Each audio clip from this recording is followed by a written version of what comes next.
আজকের টপিক হচ্ছে বিন্দু, সরলরেখা, রেখাংশ, রশ্মি। এই জিনিসগুলো আমরা শিখব। প্রথমে বিন্দু কি? বিন্দু হচ্ছে, চিনি আমরা, এটাকে আমরা বিন্দু বলি। কিন্তু যদি বলে কাকে বলে, তখন লিখতে হবে যার দৈর্ঘ্য, প্রস্থ, উচ্চতা এগুলোর কিছুই নেই। এই তিনটার কোনোটাই নেই। এই দৈর্ঘ্য মাপা যায় না, প্রস্থ মাপা যায় না, উচ্চতাও মাপা যায় না, কিন্তু কি আছে? কিছু একটা আছে তো, নাহলে আমি দেখতে পাচ্ছি কি করে? এর আছে অবস্থান। কেবলমাত্র অবস্থান আছে, তাহলে সেটাকে বলবো বিন্দু। সরল রেখা আমরা জানি, এরকম একটা লম্বা লাইন টানলে সেটাকে বলে সরল রেখা। কিন্তু যেটা জানি না সেটা হচ্ছে সরল রেখার এদিক থেকে ওদিক অব্দি টেনে টেনে আমি যত খুশি লম্বা করতে পারি। মানে আমি দুদিক থেকে যদি টানতে শুরু করি, করতে করতে যদি পৃথিবী ছেড়ে বেরিয়েও যাই, সেটা কিন্তু সরল রেখা। নাম দিলাম সরল রেখা। তো এই বোর্ড ছেড়ে তো বেরিয়ে যাবে টানতে টানতে, তাহলে একে তো দেখাতে হবে কিছু একটা করে। কি করে দেখাবো? এ বি, তার মধ্যে দাগ দিয়ে দুদিকে অ্যারো। সরল রেখা। তাহলে সরল রেখার কি কোনো শেষ আছে? না, এর শেষ নেই। এর কি কোনো প্রান্তবিন্দু আছে? যার শেষ নেই তার প্রান্তবিন্দু থাকবে কি করে? তাহলে শুরুও নেই, শেষও নেই, তার মানে এর প্রান্তবিন্দু নেই। দৈর্ঘ্য মাপা যায়? মাপা যায় না, দৈর্ঘ্য আমরা মাপতে পারি না। তাহলে সরলরেখার কি আছে? সরলরেখার কোনো শেষ নেই, শুরু নেই, তাহলে আমরা মাপবোটা কি? আমরা তাহলে খাতায় যে লাইনটা টানি সেটা কি? সেটা হচ্ছে রেখাংশ। সরল রেখার থেকে একটা অংশ যদি আমরা কেটে নিই, মনে করো এখান থেকে এই পর্যন্ত একটা জিনিস আমরা কেটে নিলাম, সেইটাকে আমরা এইভাবে লিখতে পারি, এটা হচ্ছে একটা রেখাংশ। এম বিন্দু থেকে শুরু হয়ে এন বিন্দু অবধি গেছে, তার মানে এর শেষ আছে। এটাকে দেখাবো এরকম ভাবে। এর প্রান্ত বিন্দু কটা?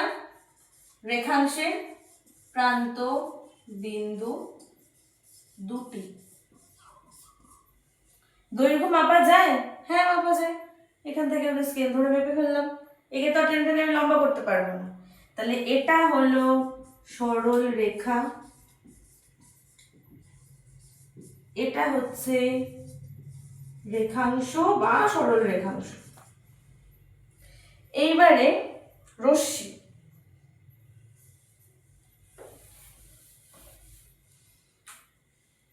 রশ্মিকে তোমরা এমন ভাবে ভাবতে পারো যে লাইট, মানে টর্চ। টর্চ যদি আমরা জ্বালাই, কোথাও থেকে তো লাইটটা শুরু হচ্ছে, কিন্তু লাইটটার দিকে চলতেই থাকবে, চলতেই থাকবে। এরকম কোনো জিনিস হলে সেটাকে বলে রশ্মি, যার প্রান্তবিন্দু তো আছে, মানে একটা আছে, শুরুটা আছে, শেষ নেই। তাহলে রশ্মির দেখাবো কি করে? যদি পি কিউ রশ্মি হয়, পি তে শুরু, কিউ এর দিকে যাচ্ছে, কিউ পি, পি এর দিকে যাচ্ছে, দেখাতে পারবো না। বা যদি লিখি পি কিউ, এটাও হবে না, এটাও হবে না।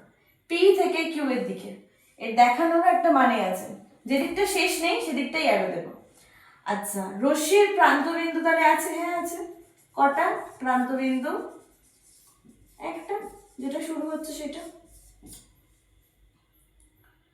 আচ্ছা, আর একটা প্রশ্ন আসে, সরলরেখা কমাত্রিক বা রেখাংশ কমাত্রিক। কি মাপা যায়? এদের দৈর্ঘ্য মাপা যায়। দৈর্ঘ্য, প্রস্থ, উচ্চতা এগুলোকে বলে এক একটা মাত্রা।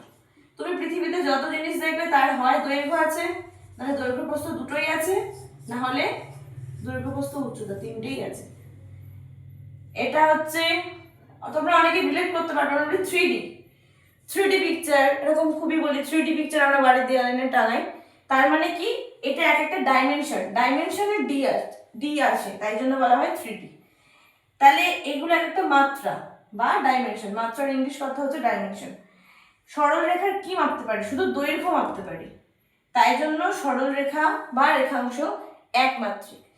আয়তক্ষেত্র, ছোট্ট করে একটু বলে রাখি, এটা একটা আয়তক্ষেত্র। তো আয়তক্ষেত্র বর্গক্ষেত্র ক্লাস অন্যদিন করাবো। এই আয়তক্ষেত্রে কি আছে, দৈর্ঘ্য প্রস্থ দুটো আছে, তাহলে এটা দ্বিমাত্রিক। আর কোনো কিছুর যদি দৈর্ঘ্য প্রস্থ উচ্চতা তিনটেই থাকে, যেমন ইটের দৈর্ঘ্য প্রস্থ উচ্চতা তিনটেই আছে, তাই জন্য ইট হচ্ছে ত্রিমাত্রিক। তাহলে সরলরেখা কমাত্রিক হলো একমাত্রিক।